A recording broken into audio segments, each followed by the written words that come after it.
Alors, bonjour tout le monde. Je fais cette séance-là en asynchrone avec une vidéo. Ça va être en deux parties. Et la prochaine séance, bien entendu, quand vous allez entendre ça, on va la faire en classe. Cette vidéo-là, avec ces deux parties, va être consacrée à la semaine 3, avec la thématique des structures sélectives. Sélectives, on sélectionne. Soit on fait un premier choix, ou bien un deuxième, ou un troisième, etc. On sélectionne parmi plusieurs. À date, ce qu'on a vu, c'est des exécutions séquentielles d'un programme.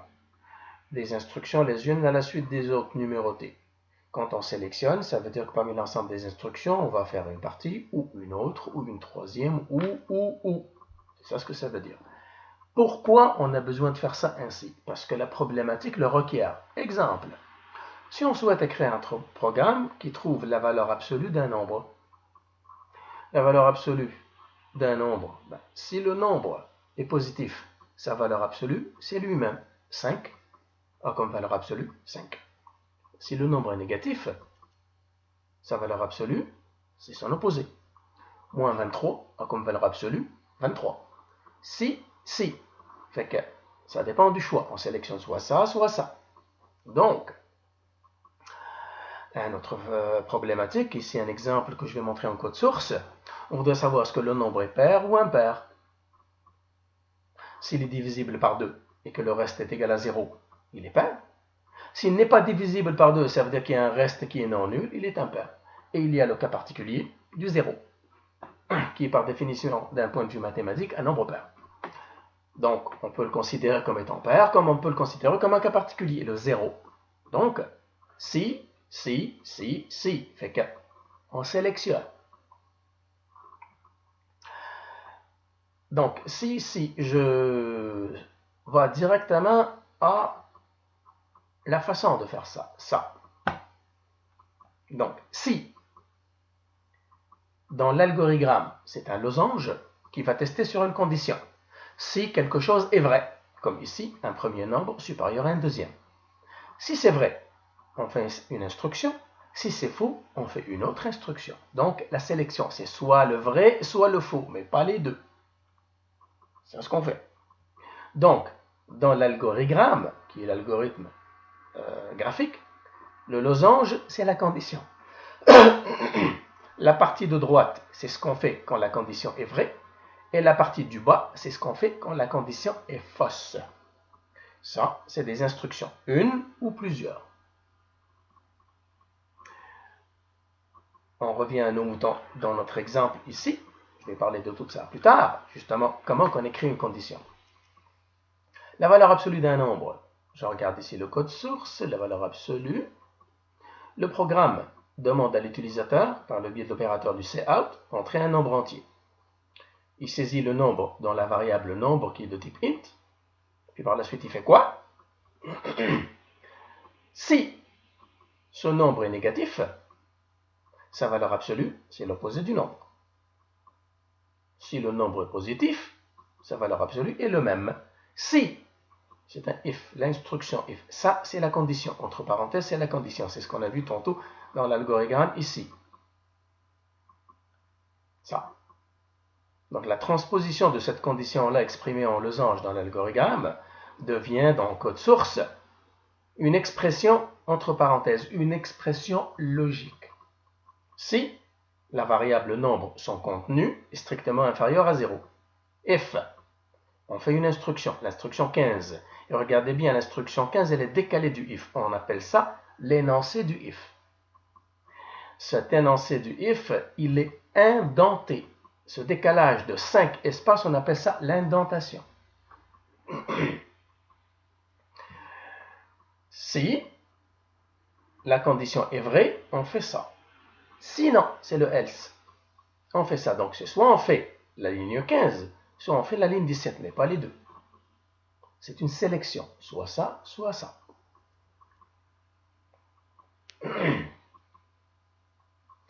Fait que, quand on trouve un if, le compilateur évalue tout ce qu'il y a entre parenthèses.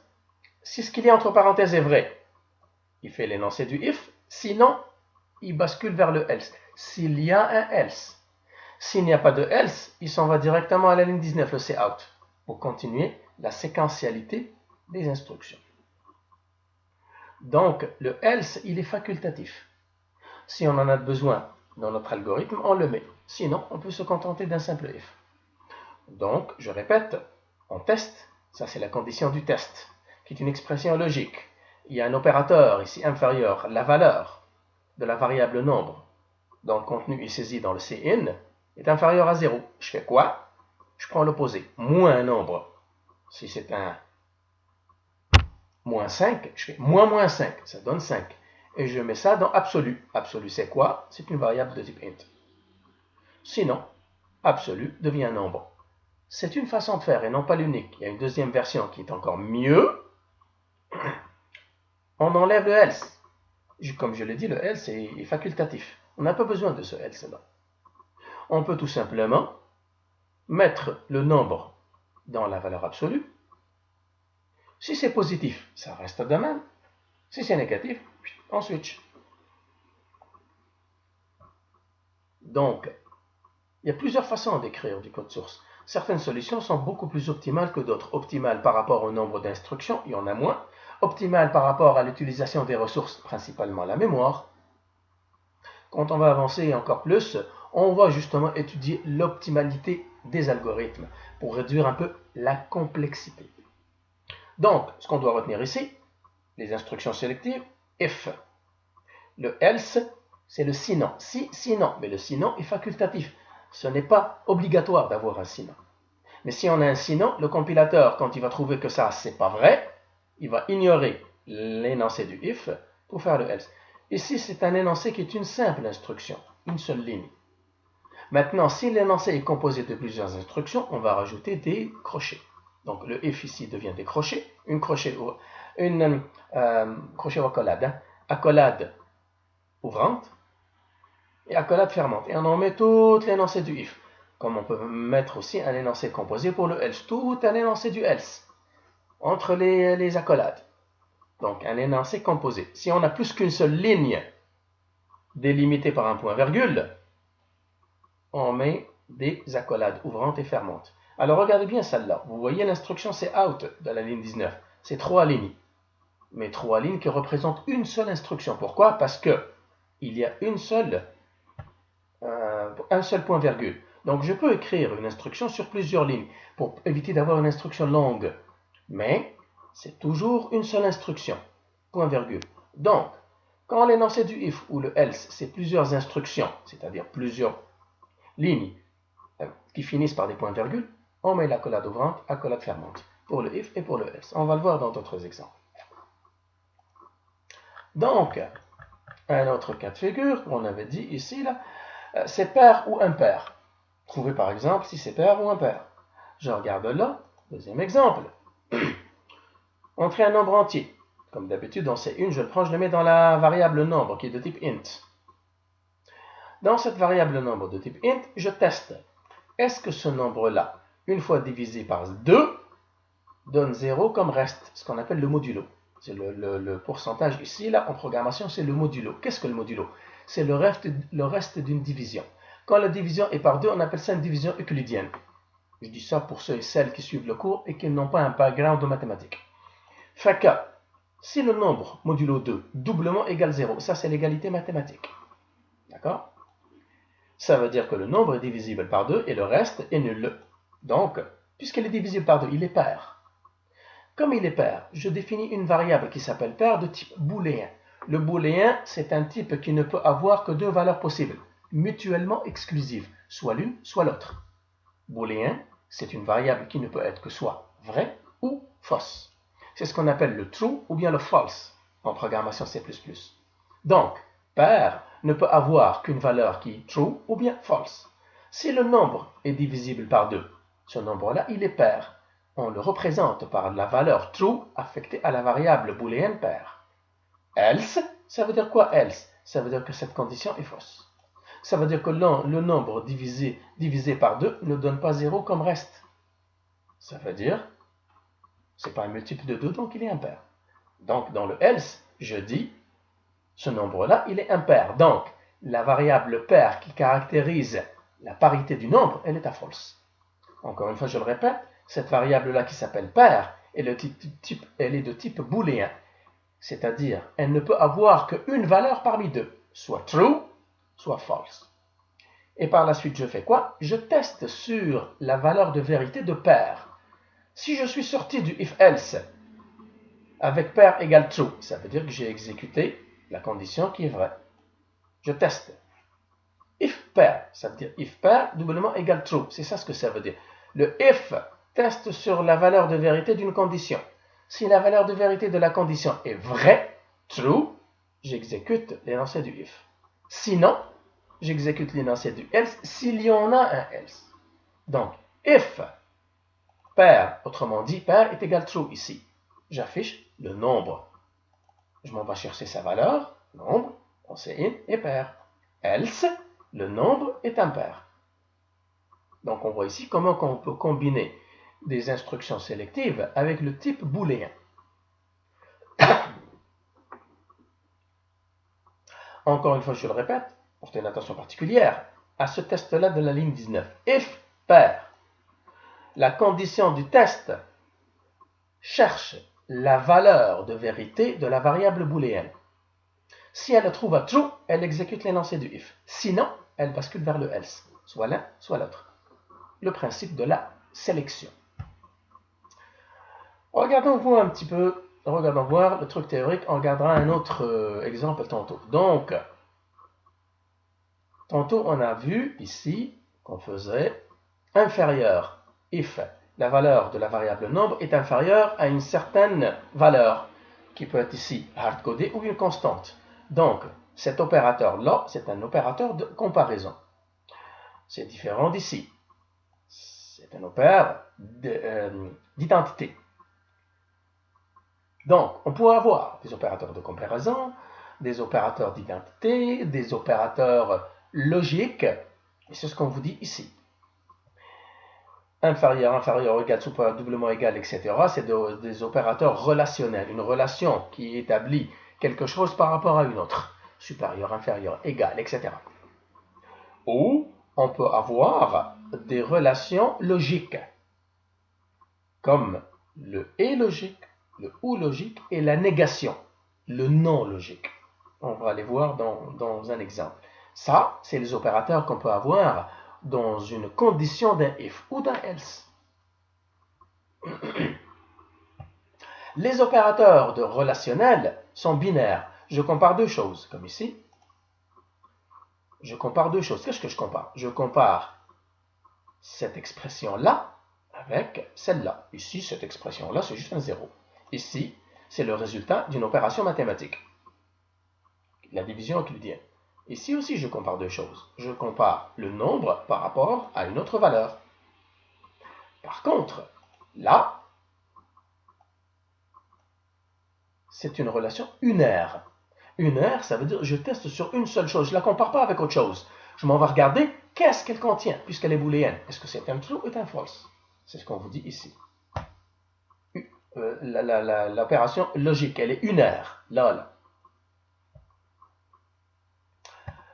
Ça résume un petit peu ce que je viens de dire, tout ce blablabla. Donc, les valeurs de vérité sont true ou bien false, etc.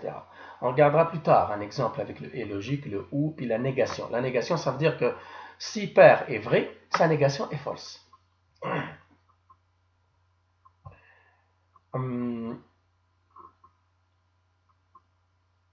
Bien entendu, les opérateurs logiques, là, on a la table de vérité. La table de vérité, comme je te dis, si pair est vrai, sa négation est false. Donc, la négation du vrai est le faux, et la négation du faux est le vrai. Le ou logique, ça c'est le ou logique, ça c'est le et logique. C'est des relations binaires de quelque chose ou quelque chose.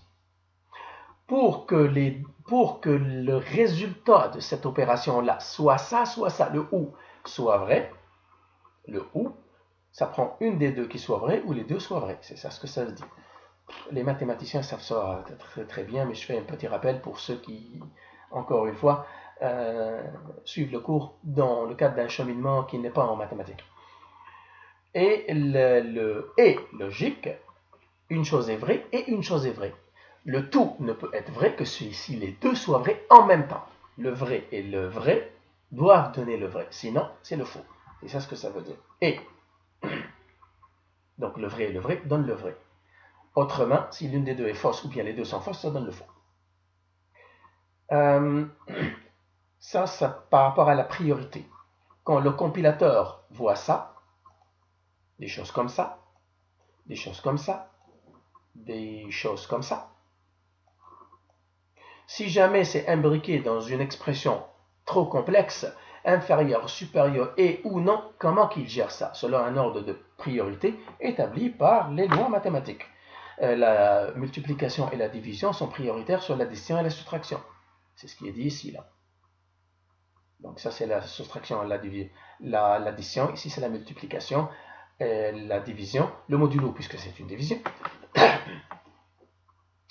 Le non logique et l'opposé. Comme ici, là. Ça, là, le signe moins, c'est l'opposé. C'est ce qu'on voit ici. Là. Moins nombre.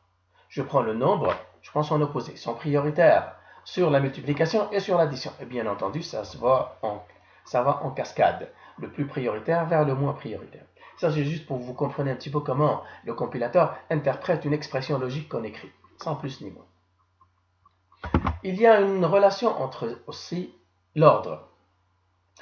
Lorsqu'on écrit, pour le compilateur, les minuscules, petit z,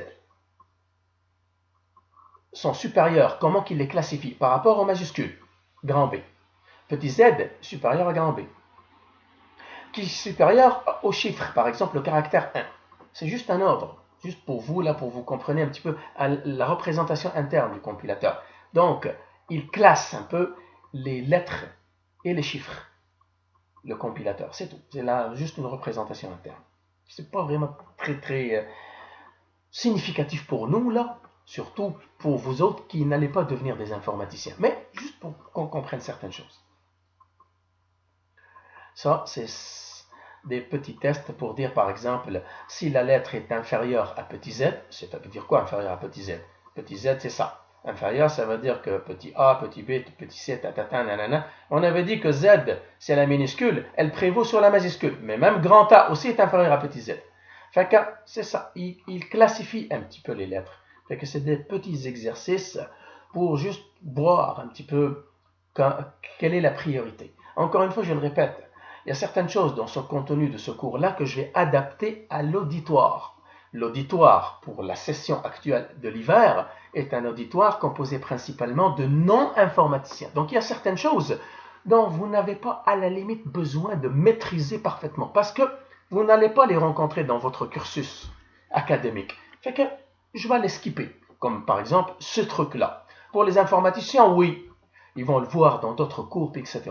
Mais pour les gens qui suivent un baccalauréat en enseignement ou en biologie, en physique, nanana, c'est pas important pour vous. C'est pour ça qu'il y a certaines choses que je vais passer sommairement sans rentrer dans les détails. Juste parce que j'adapte le contenu à la clientèle, tout simplement. Fait que, comme on avait dit, l'énoncé, if, on résume un petit peu, if, une condition, l'énoncé du vrai, l'énoncé du if qui est vrai, sinon l'énoncé du faux. Ça, c'est un if tout seul. Ça, c'est un if-else avec des énoncés mutuellement exclusifs. Soit ça, mais pas les deux. On a vu tantôt, par exemple, comment on fait l'algorithme.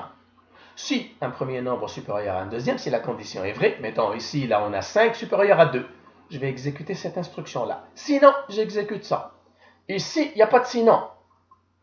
Si un premier nombre est supérieur à un deuxième, si c'est vrai, j'exécute ça. Ben, si c'est pas vrai, ben, je continue mon programme. Si mon programme finit, ben, il finit. Ça veut dire quoi, il finit? Ça veut dire que finalement, la dernière instruction, ça va être l'accolade fermante ici. Ou bien, à la limite, comme ici, là, on a un return 0. Comme je l'ai dit, pour le main, le return 0 est facultatif. C'est pour ça qu'ici, on ne l'a pas. Mais ce n'est pas une erreur. C'est ça ce que ça veut dire, on exécute la suite. S'il n'y en a pas de suite, ben, il n'y en a pas. Le programme est fini. Donc, je continue un petit peu avant de prendre une pause, puis poursuivre la suite dans une deuxième vidéo. Ça va me permettre de me gargariser la gorge, parce que j'ai oublié d'apporter la bouteille sur la table de mon bureau. Enfin, bref, Fait que, continuons encore un petit peu. Comme je l'ai dit, ça c'est ce que j'ai dit tantôt, quand c'est un énoncé composé où il y a un bloc d'instruction dans le if ou dans le else, on met ça entre accolades. Ce n'est pas des crochets là, c'est des accolades. L'appellation vraie du terme d'un point de vue syntaxe, c'est des accolades. Comme ça là. If une valeur d'une variable supérieure à une valeur d'une deuxième variable, on fait tout ça. Première instruction, deuxième, troisième, quatrième, délimitée par les virgules. 4 instructions. Encore une fois, je le répète, ici, ce n'est pas 3 instructions, une seule, c'est l'instruction du cout, établie sur 3 lignes avec un seul point-virgule à la fin, qui délimite l'instruction. Ce n'est pas le cas ici. 4 instructions. Tout ça, c'est le bloc du if. Okay. Tout un bloc. Il faut mettre les crochets. Si on ne met pas les crochets, pour le compilateur, pour lui, c'est juste une seule instruction. Il va faire ça comme étant le bloc du if et les autres, c'est séquentiel. Donc, c'est important pour le compilateur, pour qu'il sache ce qu'on appelle la portée du if, le scope en programmation. Qu'est-ce qui fait partie des instructions du if? Si on ne met pas ça, c'est de là, pour lui, c'est juste ça. La première, c'est tout. Et les autres, c'est la séquence du reste du programme. Et donc, on tombe dans une erreur logique.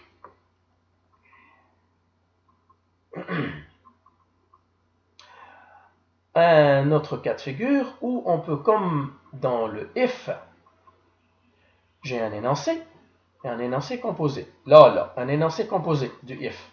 Et l'énoncé composé, il peut être n'importe quoi. N'importe quoi. Ben, ça n'empêche pas que dans l'énoncé composé d'un if, je peux avoir un autre if. On appelle ce cas-ci des if emboîtés ou imbriqués. Si je mets un if à l'intérieur d'un if, ça ne m'empêche pas non plus que le deuxième if qui est imbriqué pourrait avoir un else. Fait que je pourrais faire un if, else, if, et là ça devient une cascade de if-else. C'est ce qu'on appelle les structures sélectives emboîtées ou imbriquées. Finalement, c'est des if-else les uns dans les autres. Comme ça. If un nombre supérieur à 0, je fais une instruction. Else. Tout ça, c'est l'énoncé du else. Regardez l'indentation ici, les 5 espaces vides. Else. Et dans l'else, j'ai un autre if. If le nombre est égal à 0, je fais quelque chose. Else. Donc dans le else, il y a un if-else.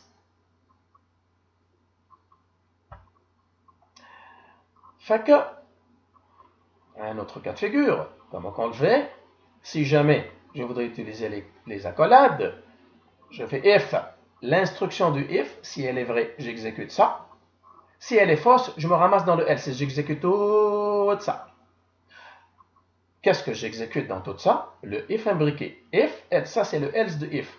Alors si ça devient des if imbriqués, if else, if else, if else, if else, pour nous les humains, ça va être complexe. Complexe de savoir ce else-là est celui de quel if, si j'en ai 8. Mais pour le compilateur, ça pose aucun problème. À cause de quoi? 1.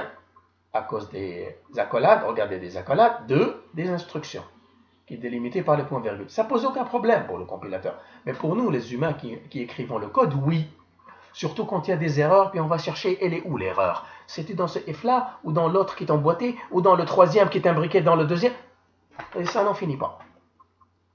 Donc, il faut faire attention. Il ne faut pas utiliser beaucoup trop de structures sélectives emboîtées, des if, else, if, else. Il y a une façon de faire, lorsque la problématique l'exige, où j'ai 18 cas de figure. If, si, sinon si, sinon si, sinon si. J'ai 18 cas. Il faut que je les traite. Il y a une façon de faire pour éviter d'avoir cet emboîtement-là qui n'en finit pas et qui devient complexe à gérer. On regardera ça dans la deuxième partie, la deuxième vidéo. Donc, je regarde un petit peu mon troisième. Regardez bien la if, else, etc. Ici, qu'est-ce que ça fait? Un programme bien écrit donne des renseignements sur ce qu'il fait. Et regardez bien qu'est-ce qu'il fait ce programme-là. Affiche la première lettre en ordre alphabétique d'un ensemble de 3 lettres obtenues en entrée. Ça dit tout. Je demande à l'utilisateur, donne-moi 3 lettres. Je vais essayer de les classer. Je vais les classer selon l'ordre de représentation interne. Lequel? Celui que j'ai montré tantôt. Cet ordre de représentation là. Tu me donnes 3 lettres. peu importe minuscule, majuscule, etc., le compilateur va les classer selon cette représentation-là. Qui vient avant qui? Comment il va les classer? Ben, tu me donnes 3, je vais les classer 2 par 2, puisqu'ils sont 3. Je vais prendre les deux premières. Je vais trouver la petite parmi les deux premières, et là je suis en train de vous dire l'algorithme. Je vais trouver la petite parmi les deux premières, puis je vais comparer cette petite-là avec la troisième. C'est une façon de faire. Donc, c'est un tri par 2. Les trier par 2. Et c'est ce que ce code-là fait. Il fait quoi? Lettre 1, lettre 2, lettre 3, il va les prendre en quoi? En CIN. Regardez cette instruction 28. CIN, l'opérateur du CIN, première, deuxième, troisième, d'une seule shot, en une seule instruction. J'aurais pu faire 3. CIN lettre 1, point virgule. CIN lettre 2, point virgule. CIN lettre 3, point virgule. Mais, je fais une expression raccourcie. CIN, paf, paf, paf, un seul point virgule. Ça me permet d'avoir les 3 lettres. Une fois que je les ai, ils sont stockés dans ces variables-là, puisqu'on parle de lettres, ils sont de type char. Donc, c'est des caractères, ou en anglais, char. Donc, lettre 1, lettre 2, une seule lettre, de type char. Mais j'ai besoin aussi d'avoir une variable dans laquelle je vais stocker la plus petite. Donc, la plus petite des 3, encore une fois, un programme bien écrit comporte des commentaires pour qu'on puisse comprendre qui fait quoi, quand. Ça, ligne 24, c'est la variable qui va contenir la plus petite des 3 lettres. Comment qu'on va faire ça? On prend les 3 en entrée, on les compare 2 à 2. Si la première est inférieure à la deuxième, alors la première va être la plus petite des deux. On va stocker la première dans petite. Sinon, ça veut dire quoi sinon? Ça veut dire que la première n'est pas inférieure à la deuxième. Si elle n'est pas inférieure à la deuxième, ça veut dire que c'est la deuxième qui est la plus petite. Donc, la deuxième va être stockée dans petite, qui doit être du même type que lettre 1, lettre 2, lettre 3. Donc, char. Maintenant, on sort du if-else avec la plus petite des deux, entre lettre 1 et lettre 2. Comparant la plus petite des deux avec la troisième. C'est ce que ce code-là fait. Si la lettre 3, saisie ici, à la ligne 28, est plus petite que le minimum des deux précédentes, la lettre 3 devient la plus petite des 3. Il n'y en a pas de sinon ici, parce que j'en ai pas de besoin. Si la lettre 3 n'est pas la plus petite, parce qu'elle n'est pas plus petite que la plus petite des deux, c'est pas grave. Ça n'a aucune incidence. Le minimum local ici devient le minimum global. J'ai pas besoin d'un else. Donc, if, si cette condition est fausse, il n'y a rien qui change. Pourquoi? Parce que je n'exécute pas l'énoncé du if. Si je n'exécute pas l'énoncé du if, aucun changement dans la variable petite, qui finalement va rester soit lettre 1, soit lettre 2, dépendamment est-ce que j'ai exécuté la ligne 32 ou la ligne 34. À la fin, je vais afficher le résultat. La plus petite est la valeur dans petite. Mise à jour ici, ou là, ou là. Ça va? Bon. Dans la deuxième partie, on continue encore un petit peu pour voir comment on fignoler les instructions sélectives if-else avec des opérateurs logiques et aussi pour éviter l'emboîtement de plusieurs if-else combinés ensemble.